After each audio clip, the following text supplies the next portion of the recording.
Hello दोस्तों, नमस्कार। तो हमारी आज की कहानी है ब्रह्मा जी ने अपनी ही पुत्री सरस्वती से विवाह क्यों किया। तो चलिए इस कहानी को हम शुरू करते हैं। ब्रह्मा और सरस्वती जी की कहानी उस समय शुरू होती है जब सृष्टि की रचना हो रही थी। हिंदू ग्रंथ के मुताबिक सृष्टि की रचना ब्रह्मा जी के द्वारा की गई है और इस ब्रह्मांड के पालनकर्ता के रूप में हम भगवान विष्णु को जानते हैं। साथ ही भगवान शंकर को सृष्टि के संहारक के रूप में जानते हैं। मगर कमाल की बात है कि आपने पृथ्वी पर विष्णु और महेश के बहुत सारे मंदिर देखे होंगे, मगर आपने कभी भगवान ब्रह्मा का मंदिर नहीं देखा होगा। पूरी पृथ्वी में भगवान ब्रह्मा की मूर्ति केवल भारत के पुष्कर में है। सरस्वती पुराण में भगवान ब्रह्मा और माता पार्वती के विवाह की बात लिखी हुई है।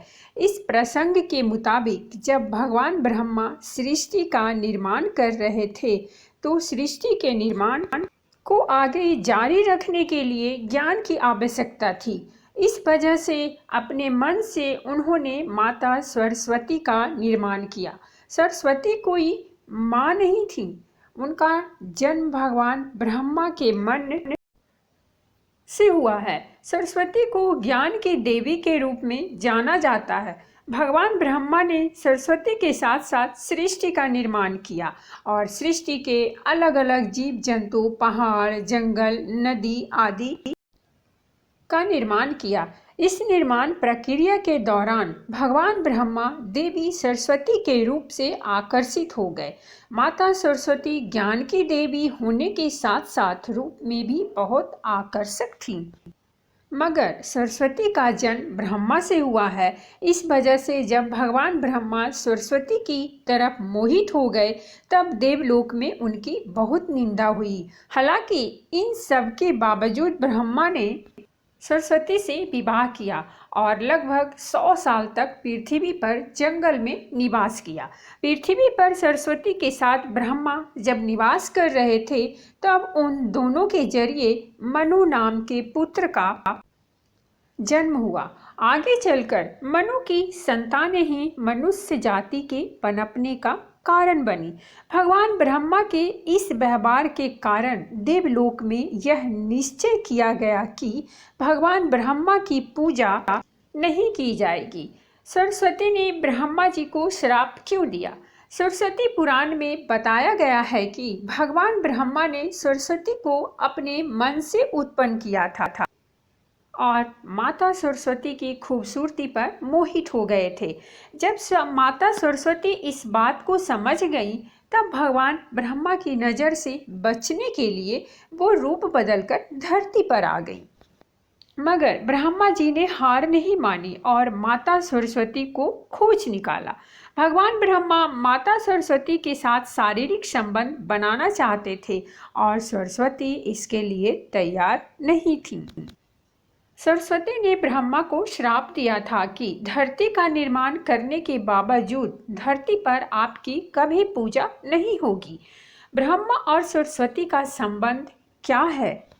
ब्रह्मा और सरस्वती दोनों ही हिंदू धर्म में हैं। बहुत ही महत्वपूर्ण देवी देवता के पात्र हैं।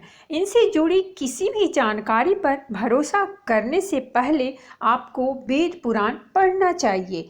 सबसे पहले आपको बता दें कि हिंदू धर्म की सारी जानकारी वेद में दी गई है। हिंदू धर्म वेद से शुरू होता है। इसके साथ ही वेद में इस तरह की किसी भी देवी देवता का वर्णन नहीं है। हम जितने भी देवी देवता के बारे में जानते हैं उन्हें केवल पुराणों में लिखा गया है। अब आपको यह भी समझना होगा कि ब्रह्मा और सरस्वती के संबंध को लेकर जो जानकारी दी जाती है उसमें कहा जाता है कि इस जानकारी को सरस्वती पुराण से लिया गया है।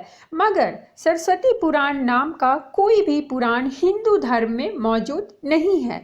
हिंदू धर्म में 4 वेद और 18 पुराण की बात की गई है। इन 18 पुराणों में सरस्वती पुराण नाम का कोई पुराण मौजूद नहीं है। कुछ बड़े पुराणों को उप पुराणों में विभाजित किया गया है, मगर उप पुराणों में भी सरस्वती पुराण नाम के किसी भी पुराण का जिक्र नहीं है। कुछ जगहों पर मत्स्य पुराण की बात की जाती है, मगर इस पुराण में भी आपको सरस्वती और ब्रह्मा के विवाह जैसी कोई जानकारी नहीं मिलेगी। ऐसे में सवाल उठता है कि ब्रह्मा और सरस्वती के बीच कौन सा संबंध है।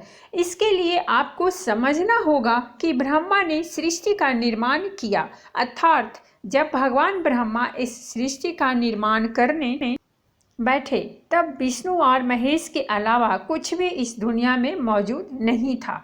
ऐसे में अगर उन्हें सृष्टि को आगे चलाने के लिए किसी भी पुरुष और स्त्री की आवश्यकता होगी तो उन्हें अपने मन से उसकी रचना करनी होगी।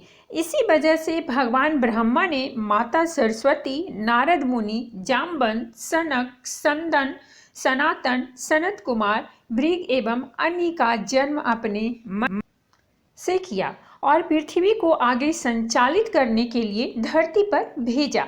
इस पृथ्वी पर ज्ञान के संतुलन को बनाए रखने के लिए उन्होंने माता सरस्वती को अपने साथ रखा और साथ रहने वाली स्त्री को पत्नी का दर्जा दे दिया गया।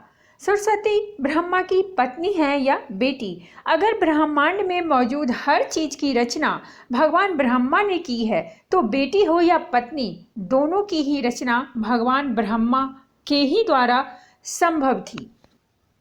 भगवान ब्रह्मा को अगर किसी के साथ विवाह करना था तो इसके लिए भी उन्हें किसी का निर्माण अपने मन से करना पड़ता और उनके मन से उत्पन्न होने के कारण उनका रिश्ता बेटी की तरह भी लगाया जाता है। हालांकि सृष्टि का निर्माण होने के बाद अलग अलग घटनाओं के कारण ब्रह्मा का विवाह 5 बार हुआ था।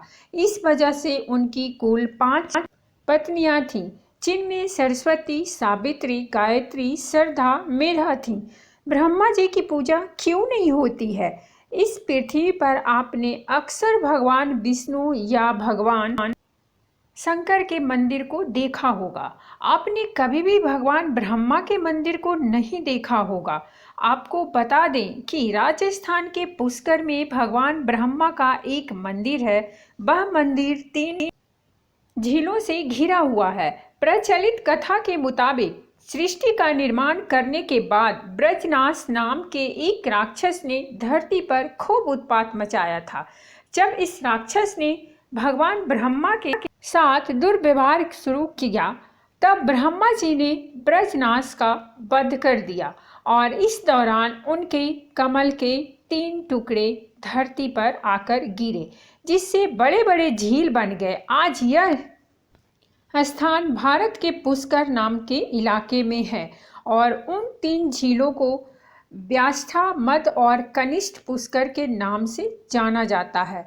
इन झीलों के निर्माण के कारण वहां पर एक यज्ञ करवाने का निश्चय किया गया। इस यज्ञ में साक्षात भगवान ब्रह्मा बैठने आए थे, मगर एक यज्ञ या पूजा पाठ में पति को पत्नी के साथ बैठना होता है। उस समय भगवान ब्रह्मा की पत्नी सावित्री थी, मगर उन्हें आने में काफ़ी विलंब हो रहा था। बहुत देर इंतजार करने के बाद पूजा का मुहूर्त खत्म होने से बचाने के लिए भगवान विष्णु ने एक सुझाव रखा कि ब्रह्मा जी की शादी इसी पूजा के दौरान कर दी जाए। इस विचार पर सहमति दिखाते हुए नारद मुनि ने गायत्री नाम की एक स्थानीय लड़की को भगवान ब्रह्मा के साथ विवाह करने के लिए मना लिया।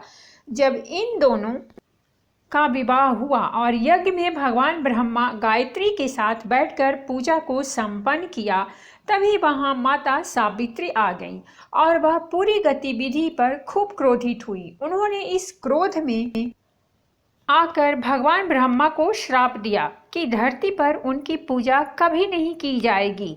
इसके बाद उन्होंने नारद को शादी के लिए लड़की खोजकर लाने के कारण श्राप दिया कि नारद, आजीवन कुंवारे रहेंगे।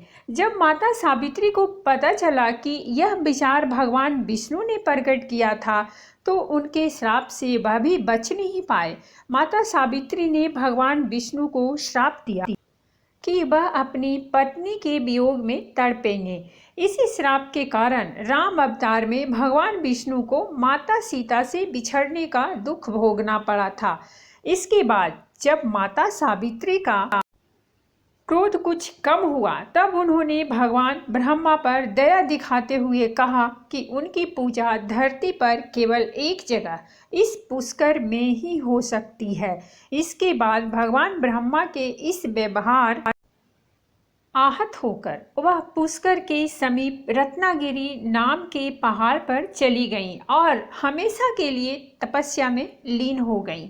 आज भी रत्नागिरी पहाड़ पर माता सावित्री का मंदिर है और उसके ठीक नीचे 3 झील के बीच बसा पुष्कर ब्रह्मा मंदिर मौजूद है। इतिहासकारों के मुताबिक आचार्य शंकराचार्य के द्वारा सन 1711 में यहाँ भगवान ब्रह्मा की मूर्ति की स्थापना की गई थी। उससे पहले यहाँ बिना मूर्ति की पूजा होती थी। तो दोस्तों ये थी हमारी आज की कहानी। अगर कहानी अच्छी लगी हो तो प्लीज़ हमारे चैनल को सब्सक्राइब कीजिए, वीडियो को लाइक और शेयर ज़रूर करें। कहानी सुनने के लिए बहुत बहुत धन्यवाद। मिलते हैं हम एक नई कहानी के साथ।